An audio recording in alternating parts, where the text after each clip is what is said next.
Thank you, Mr. Secretary. Thanks for being here. Let me talk through some budget issues and some issues that really affect the American people and long-term our safety and security as a nation.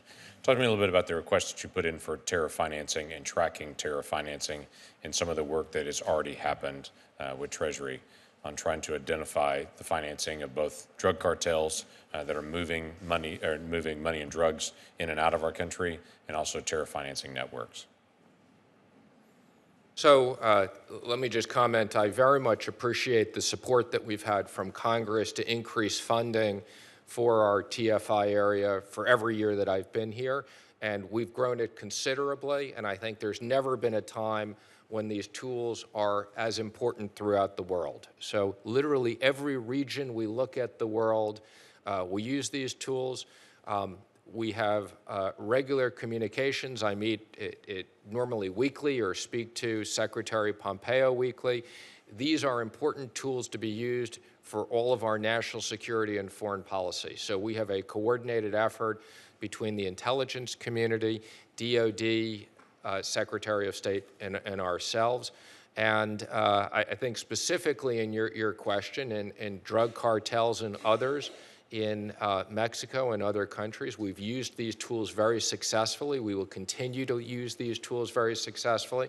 And we are determined to make sure that sources of illegal funding for these bad activities are shut off. I would also just comment that we're also looking at these as it relates to cyber currencies or cyber assets. We've recently put out guidelines on this. I've had conversations at the G20 about this. This is not only just monitoring U.S. dollars, but we will very much enforce and carefully make sure that these crypto assets cannot be used for illicit means as well. Thank you. We would encourage you to stay on that. That's one of the areas that, as a committee, we've focused in on for several years. As you've mentioned, that we've increased funding. This FSGG committee has been very aggressive to be able to make sure that you had the resources you needed. If you don't have what you need to be able to come back and tell us. Obviously, we'll want to know the details of the what and the where on that to be able to know what is needed.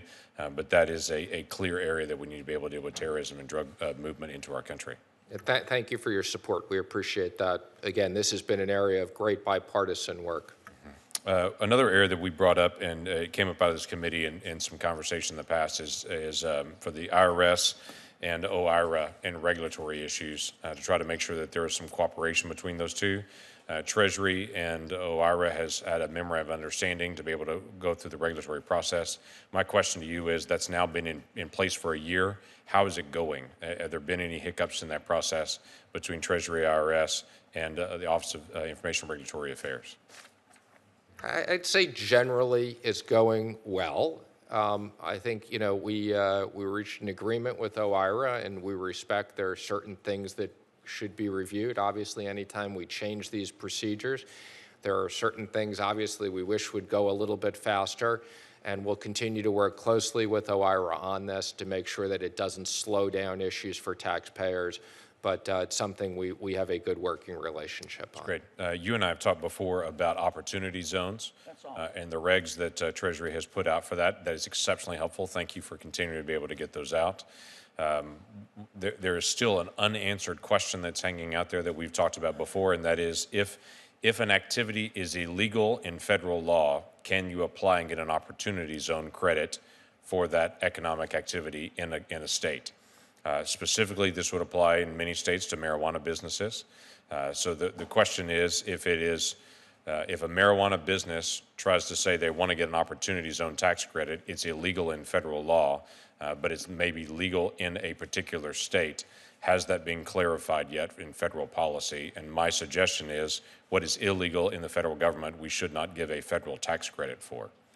If you want my personal opinion on that, but I think this is an area that hasn't been clarified yet by Treasury.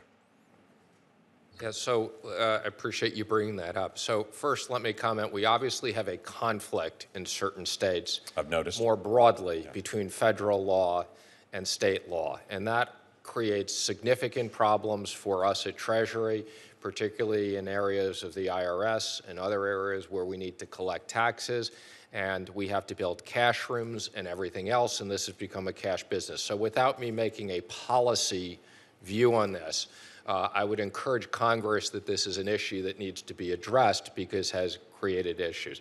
Specifically, in regards to your question, and we have not yet put out guidance, so I will defer to my team, but my recommendation to them would be that it is not the intent of the opportunity zones, that if there is this conflict that has not been cleared, that for now that we should not have those businesses in the opportunity zones, but I defer to my group to put out guidance on this. But again, I would just emphasize the broader issue is an issue that impacts us in many ways, that is an issue for Congress to look at. Great. Mr. Secretary, thank you.